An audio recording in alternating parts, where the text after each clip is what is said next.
Today we're in part 2 of our 4-part series. I'll do it tomorrow, Finding the Power to Change. And last week we talked about how change is a part of life, how there are cycles and seasons in life. And we talked a little bit about time itself and eternity and how we don't know how much time we have here on this earth, and so we need to make the best of it. And the truth is, for the most part, many people don't like change. I know in law enforcement, nobody likes change. Like the old guys do not like change. Anybody here with me on that? You don't like change. Look at all you grumpy old people set in your ways. Right? Yeah, I have my routines, and if something happens where my routine is interrupted, I get kind of grumpy. And I'm just like, amen to that. Right? Amen to that. But there are times when change is good. Yes. Right? When we like change. Maybe it's a new job or career. Maybe you're single and you meet somebody new and you enter into a new relationship. Or maybe it's bringing a child into the world or a new grandchild. Sometimes we like change because that change is good. And then there are times when we need to change because it's good for us. Sometimes we're told that we need to change because to not change is something, it means we're on the road to something that's detrimental to our well-being. Your doctor tells you need to lose weight, or you need to eat better, or you need to exercise, and you know the doctor's correct, but you also know that there's some pain and discomfort involved with that. The food's not going to taste as good. I mean, come on, green beans or chocolate cake, right? I'm going with chocolate cake, right? Now, I do like green beans, and I do eat green beans. I can't say all the time because I'm in church and I'd be lying. And it's nice when we're having like a potluck dinner and you can have both green beans and chocolate cake, right? But the truth is, chocolate cake isn't really good for me. It's okay in some moderation, but I shouldn't eat just chocolate cake. I should have a proper portion of green beans. And exercise. How many of you have heard the phrase, no pain, no gain, right? And I think that was an ad campaign a while back, but when that phrase stresses the idea that growth and change comes from a painful experience. It's painful because it's through hard work and sacrifice, right? Now, if you're sedentary in your daily life and you suddenly start exercising, you're going to be sore for a few days afterward. Usually that's your body responding to the exercise. Like when lifting weights, right? You lift weights and your muscles are rebuilding and you become stronger, but they're sore for a day afterward or two. Of course, Lindsay and other trainers will tell you, at the gym will tell you, there can also be a bad kind of pain, right? That we don't want, and that's from doing the exercise wrong. You can actually hurt yourself, so if you're starting a new exercise program, you should talk to your doctor first, or talk to somebody like Lindsay or one of the other trainers at the gym who can help you safely do that. But it's that pain that makes us say, well, I don't really like this. I don't want to do this, right? So we do sometimes like growth and change, but not when it's painful, right? When it's painful, we're like, no, don't want to do it. Psychologist Jennifer Kunst describes why we are sometimes cautious of change and growth. She says the first way of approaching life is by avoiding pain and seeking pleasure. It's a very simple system. If it feels good, then eat it, take it, or do it. If it feels bad, then spit it out, get rid of it, or avoid it. I don't know about you, but it does not take a psychology degree to figure that out, right? But here's the deal. This doesn't just apply to physical things, material things. It also applies to us spiritually. C.S. Lewis once said that the church exists for nothing else but to draw men and women into Christ and to make them little Christs. If they are not doing that, then all the cathedrals, clergy, missions, sermons, and even the Bible itself is a waste of time. After all, that's what Jesus told us to do, right? Jesus said, go and therefore make disciples of all nations, baptizing them in the name of the Father and the Son and the Holy Spirit, teaching them to observe all that I have commanded you, and behold, I am with you always to the end of the age. Now, a disciple is what? Follow. It's a follower. It's someone who's learning, right? It's someone who's learning. Usually there's a teacher, and then there's somebody who's learning. And what are we learning? Not just what Jesus commanded us, but to observe all the things he commanded us. And let me define observe, because there's two different meanings. There's the observe that means to watch, to take notice. Okay, like Jesus said, love your neighbor. Okay, so Randy, I'm going to sit here and watch you love your neighbor, and I might take notes. Okay, that's not the definition we're talking about here. Okay, the other definition, which is the one we are talking about, is to keep. It's obedience. It's to continue to obey orders or commands. And this goes all the way back to the Old Testament, to the law. When God was giving the law to Moses, he told him, speak to all the congregation of the people of Israel and say to them, you shall be holy, for I, the Lord your God, are holy. He had said this earlier in Leviticus 11:44 to 45. For I, the Lord your God, consecrate yourselves therefore and be holy, for I am holy. You shall not defile yourselves with any swarming thing that crawls on the ground. For I am the Lord who brought you up out of the land of Egypt to be your God. You shall therefore be holy, for I am holy. And then in Leviticus 20:26. You shall be holy to me. For I, the Lord, am holy and have separated you from the peoples, that you should be mine. So what does that mean? What does being holy mean? It means we are set apart, right? We're taken out of the culture of the world and set apart to be like God. And we're to think and to act like Christ, like God. And some of you may be thinking, well, to think like God is really hard because he's omnipotent, he's omnipresent, he's omniscient, right? So how can we think and be like God? But it doesn't compute. But the truth is, though, we have an example of that, and that's he came down to this earth, he became one of us. And he lived a human life, a sinless human life.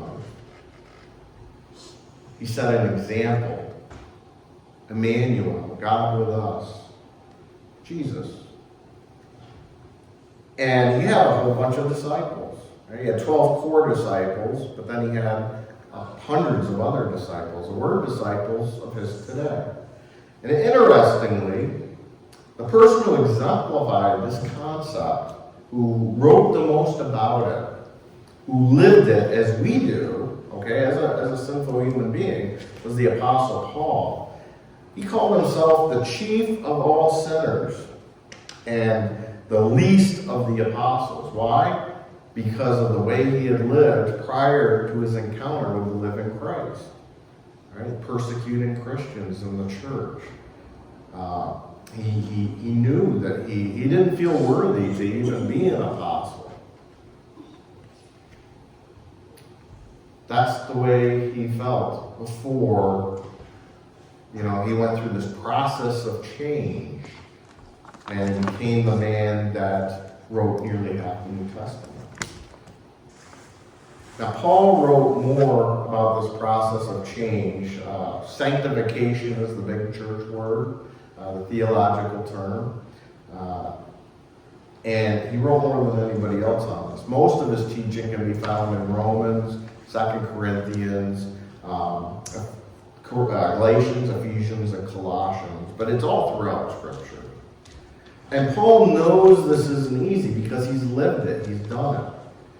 In the first century, they didn't call themselves Christians. They called themselves the Way because it was a way of life, right? I sometimes talk about it like a walk, like you're walking on a path, right? You got to stay on the path. Can't go off to the left, can't go off to the right. And when you first become a Christian, you're no matter how old you are, okay, you can be 50 years old and become a new Christian, okay, you're a baby Christian. You're learning how to walk as a Christian. It's kind of like if you're in a bad accident and you have to go through physical therapy, right? And people who have to do that and relearn to walk say it's really, really hard mentally and physically. There's a lot of stress in it. They're really struggling because they're trying to relearn their basic motor functions. Well, when it's certainly easier when you start in the church as a child and learn it going up. When you become a Christian as an adult, it's a lot harder because you have to learn to act like Jesus. And in our culture, that's a difficult thing. Well, Paul tells us from our scripture reading today, he says, I appeal to you, therefore, brothers, by the mercies of God, to present your bodies as a living sacrifice, holy and acceptable to God, which is your spiritual worship. The New King James and the King James say, which is your reasonable service. Okay? And he likens what we're doing to the animal sacrifices that the Jews did to be forgiven of their sins. Okay? Only we're a living sacrifice. We're not literally physically dying, but we are dying in a different way. We're giving up the old life for the new life. Okay? And why does he say it's our spiritual worship or our reasonable service? Well, because Jesus died for our sin. Right? He did give his life. He sacrificed himself for us. He shed his blood for us. And he paid the penalty for our sin so that we, who like every other human being on this earth who's sinful and who struggles with sin throughout our whole lives, even Christians, right? We don't stop struggling with sin. It's still there. We still struggle with it. It's a war. We've talked about that before.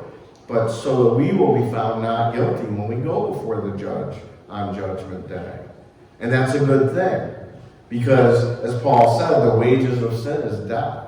Right? In other words, apart from Christ, we've earned what? Eternal separation from God and hell.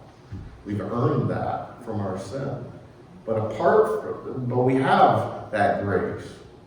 And so it's reasonable to ask us to live like Christians, to live like Christ, right? Because sometimes Christians are bad examples, right? Christians are not the standard. Who's the standard? Christ is, right? Jesus had this to say about that. He said, if anyone would come after me, let him deny himself and take up his cross and follow me. For whoever would save his life will lose it, but whoever loses his life for my sake will find it. For what will it profit a man if he gains the whole world and forfeits his soul? Or what shall a man give in return for his soul? What would you give in return for your soul? That's a pretty deep question, isn't it?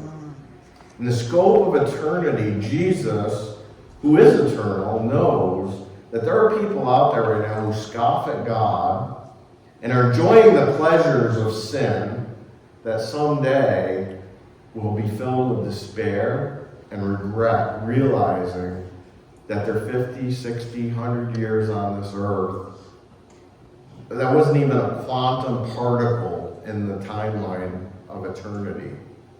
And so, okay, it felt good for that little itty bitty bit of time, but now they're in hell, eternally separated from God. Meanwhile, those of us who say, you know what, I'm not going to do that. I'm not going to partake in that activity. Even though it may be physically and emotionally pleasurable, okay, because it's sinful and it's affront to God. So I'm not going to do that. I'm going to deny myself that pleasure now because I know that God says don't do that. And you may not be happy about missing out on that at the time, but when you're in heaven by the grace of God, because you loved Christ with all of your heart, soul, mind, and strength, you'll be eternally glad that you did. Of course, the rub is we're living in the here and now, and it's hard for us to think about eternity.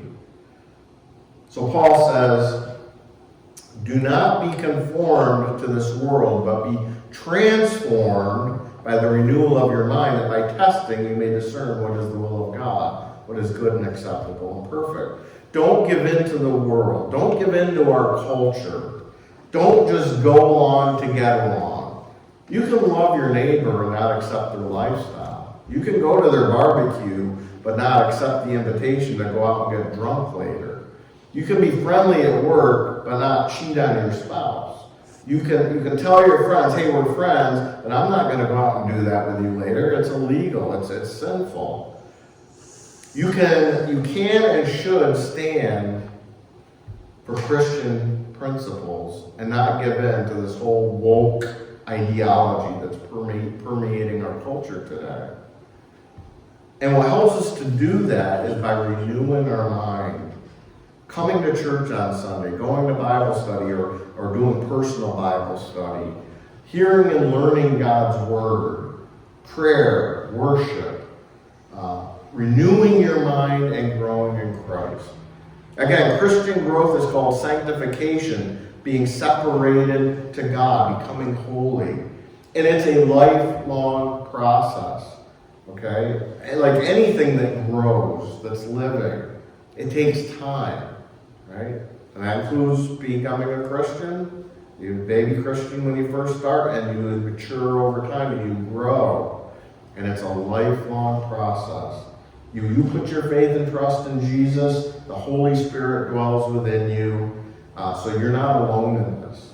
Okay? And as you do those things, I mentioned, God continues to transform us from the inside out so we can reflect Christ to the world. And as much as we would love this, okay, our transformation is not, it doesn't happen in an instant. There's no such thing as microwave spirituality, all right, which means that growth is going to take time. Given the choice between fast food or homemade, what will we typically want? Homemade, right? Fast food's quick and temporarily fill your stomach, right? And sometimes it tastes good, but it's highly processed, it's unhealthy, and up until recently it was more expensive than homemade. A home-cooked meal, made in an oven or a slow cooker is, it gives the food time to marinate and for the flavor to soak in. It takes more time, it takes more effort, sometimes some frustration, but in the end it's worth it, and it's usually better for you. Now, I like to keep telling myself about Sylvia's baked goods at Bible study. It's homemade, so it's healthy for me, right?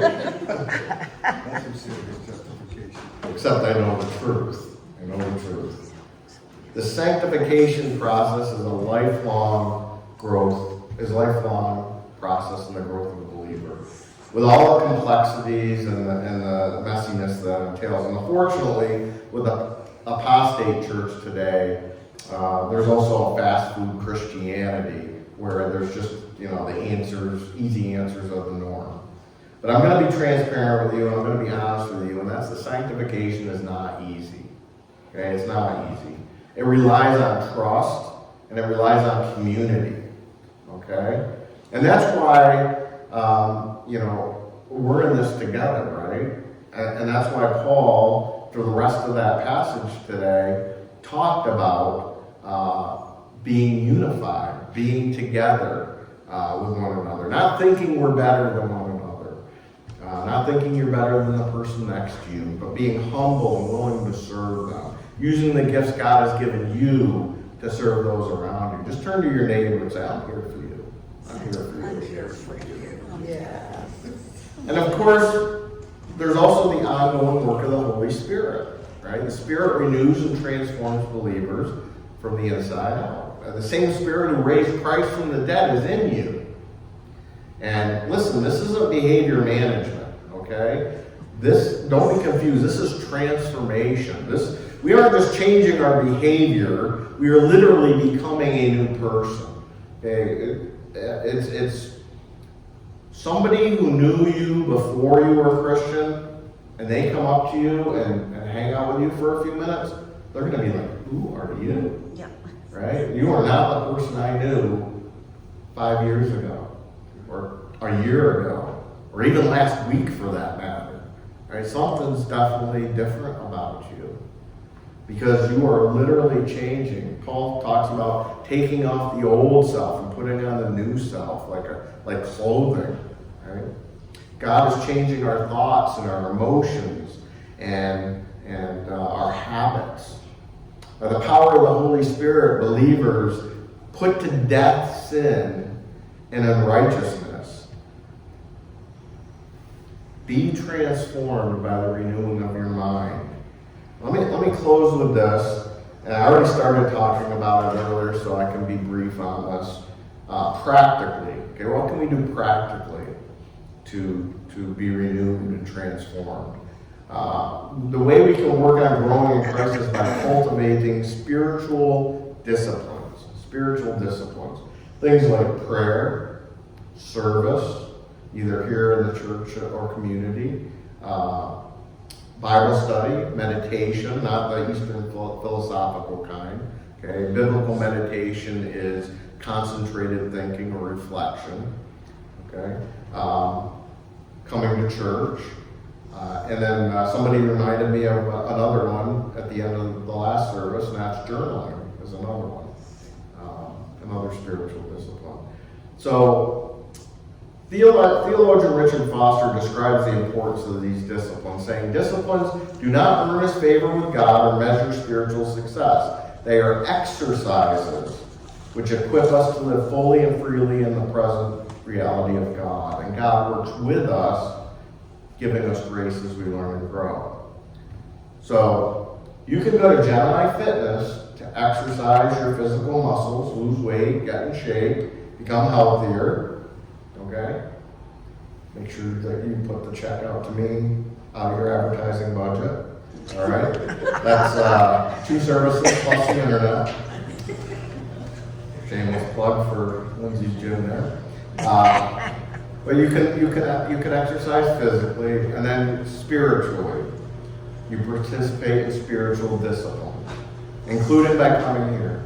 Okay, exercise your spiritual muscles and grow in Christ. And so my challenge for you today is to pick at least one spiritual discipline and start it. Now, if you come to church regularly, you can't pick that one. Okay? There's got to be something you don't do normally. It's a new spiritual discipline. All right? If you don't come to church regularly, then that's a good one to start with. Okay? But if you do, you got to pick a different one. Okay? So you can commit to prayer. I'm going to pray every day. If you already do that, I'm going to commit to reading the Bible every day. If you already do that, I'm going to commit to studying the Bible every day. If you already do that, I'm going to commit to meditating on what I study in the Bible every day. And if you already do that, you can start journaling. You can start serving in the community or at the church.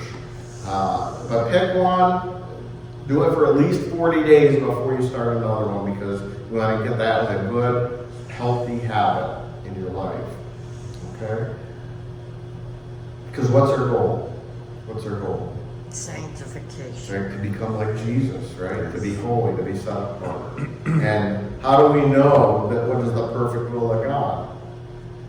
By studying. By studying and knowing God's word, right? That way when the culture tells you to do A, B, or C, and you know that the Bible says, right? That's how you know. And then you act accordingly. Amen?